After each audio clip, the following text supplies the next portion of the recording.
공단과 함께합니다.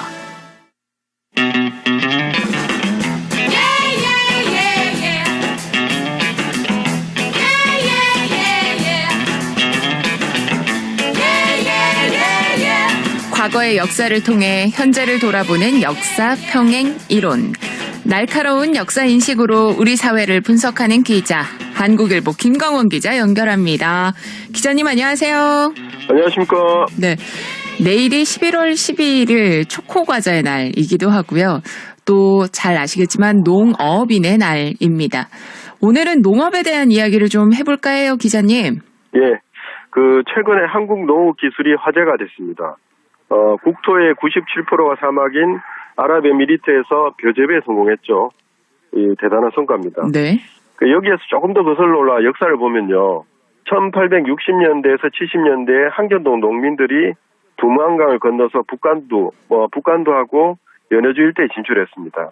근데 우리 조상들이 그 추운 지방에서 논에 물을 채우고 모내기를 했거든요. 네. 그래서 그 모습을 보고 현지인들이 깜짝 놀랐다 이런 기록이 있습니다. 2000년대 들어서 한국 기업들이 같은 지역에 대규모 농장을 세우고 한국의 첨단 농법을 적용시켜서 농사를 짓고 있다 이런 소식도 들려오고 있습니다. 보통은 농촌 하면 딱 떠오르는 이미지가 뭐 조용하고 고요하고 고즈넉하고 뭐 이런 모습인데 기자님 말씀 듣고 보니까 농업도 상당히 역동적인 분야다라는 생각이 들어요. 예. 제가 얼마 전에 대구 사학회에서 진행한 역사 학술 세미나에 다녀왔거든요. 네.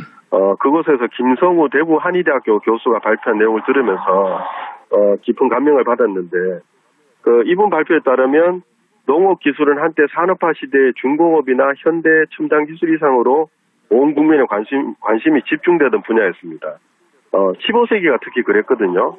조선이 개국한 뒤에 인구가 증가하면서 임금님이 백성을 먹여 살릴 일을 최우선 사업으로 여기게 됐습니다. 그래서 이른바 권농 정책을 실시했습니다. 그렇죠. 그 당시에는 농업 기술 소개하는 책도 발간하고 농업을 육성하기 위해서 많은 노력을 기울였잖아요. 예. 태종과 세종 임금이 다 농서를 발간을 했거든요. 네. 근데 좀 차이가 있습니다. 뭐냐면 태종 임금은 중국의 농서를 이두로 옮겨 썼지만 세종 임금은 여기서 한 발 나아갔습니다. 나라 안에서 조선 안에서 농법이 첨단에 달리는 지역의 기술을 채록해서 책으로 만들었거든요. 1428년에 임금이 농서 편찬을 지시했고 1년 뒤에 농사 직설이 간행됐습니다. 그때 책임자가 정초라는 분이었는데 박스생이라는 분과 같이 일을 했습니다. 네. 근데 여기서 핵심 기술이 뭐냐 하면 상경농법, 논밭을 쉬게 하고 이런 게 아니고 계속 꾸준히 짓고요.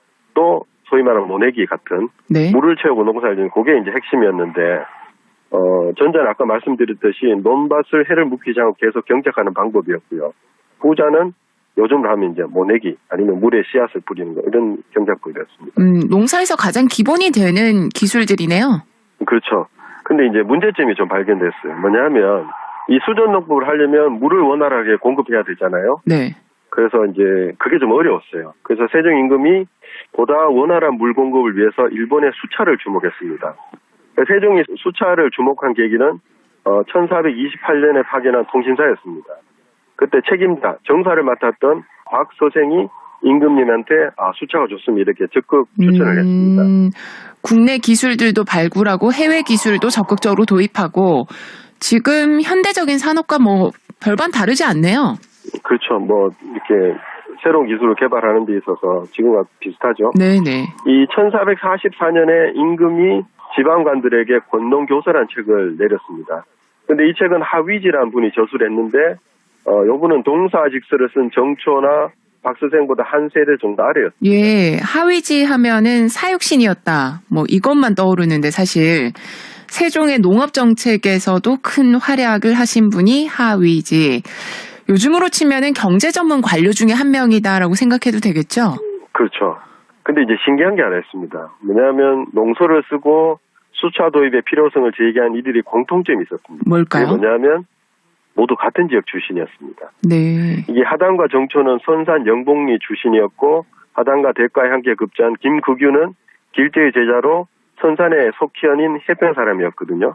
길제는 선산을 상징하는 큰 스승이었습니다. 그러니까 쭉 연결돼서 정초, 박스생, 김국유, 하위직까지 모두 선산 사람이었습니다. 이 농업 전문 관료가 모두 선산 출신이었다. 이건 뭐 우연입니까? 편중이 너무 심하네요. 사실은 당시 선산은 조선에서 최고의 농업 기술을 보유하고 있었습니다. 이 농사직설에서 주요하게 다뤄진 수전농법은 다름 아닌 선산이 실행하고 있던 선진 농법이었거든요. 네. 그래서 이제 달리 말하면 세종의 권농 정책은 선산 농법의 전국적 확대라고 해도 과언이 아니었습니다. 이 선산에 농업이 발달한 이유가 있을까요? 이 선산은 사실 선진 농업 지역이 이전에 교통이 요지였습니다. 고려 말에 영남대로가 새로 놓였잖아요. 네, 그 선산 관통에서는 낙동강을 따라서 대로가 나란히 형성이 됐거든요. 그런데 선산에는 이 관역나루인 여찬이진과 낙동나루가 두 개 있었습니다. 그래서 한 지역에 두 개의 나루가 있는 것은 선산이 거의 유일했거든요. 나루터가 두 개나 선산이 물류의 중심지였다라고 생각하면 되겠네요. 예. 물류가 집중되고 또 뭐 소위 말하는 모텔, 그러니까 이제 객주가 많이 늘었겠죠. 네, 그래서 인구가 늘어났습니다. 그러니까 지역에서는 늘어난 인구의 부양을 위해서 뭐 땅을 개간한다거나 아니면 새로운 농법의 시도가 필요할 수밖에 없었잖아요. 네. 이게 농업 기술을 발전시킨 계기가 되었다 이렇게 해석합니다. 당시는 전국에서 경상도가 농업 기술이 가장 발달했거든요. 근데 선산은 벼농사 비율이 60% 정도 했는데 격차가 많이 나는 곳과 비교하면 2배 정도의 비율이라고 합니다. 네. 그리고 그중에서 물을 채워서 농사 짓는 논의 비율도 60%고 이것 또한 높은 수준이었습니다. 선산이 물류의 중심지가 됐고 그 때문에 사람도 많이 늘었고 자연스럽게 산업도 발전했다. 뭐 이렇게 말할 수 있겠네요. 예. 근데 선산은 농업 기술만 딱 놓고 이야기하면 수도권을 앞다운 지역이었다 이런 말이 가능하거든요. 네. 그러니까 이 지역이 가진 농업 경제적 번영이 나중에 이런 속담을 만듭니다. 조선 인재의 절반이 경상도에서 나오고 경상도 인재의 절반이 선산에 나온다 이런 말을 만들었거든요. 네. 실제로 과거 합격자도 많이 나왔습니다. 근데 이게 이 역사가 저는 주는 메시지가 뭐라고 생각하냐면 지금 대한민국은 이 수도권을 제외한 지역이 격렬하게 쪼그라들고 있습니다. 그 지역 전통 명문대를 졸업한 청년들은 졸업장을 받아들이기가 무섭게 수도권으로 빠져나가잖아요. 그러니까 선진 기술이 있다, 경제적 번영이 이런 수식어를 갖다 붙여도 괜찮아 보이는 지역이 사실 거의 없습니다. 네. 그리고 이제 국내에서 가장 큰 물류 공항이 서울 뒤에 숨어버린 형국이어서 지방이 물류의 이점을 취해서 산업이 발전한다 이런 건 점점 어려워지고 있잖아요.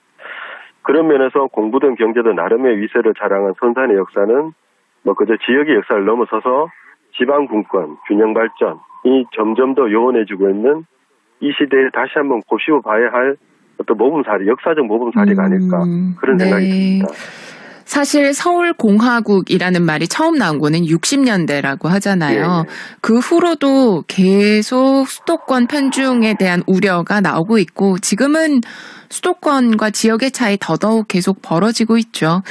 예. 오늘 농업이라는 당대 가장 중요했던 산업의 한 축을 지방에서 너끈히 감당했던 역사 살펴봤는데 우리 지역 균형 발전에 대해서 다시 한번 생각하는 계기가 됐습니다. 오늘 말씀도 고맙습니다. 예, 감사합니다. 한국일보 김광원 기자였습니다.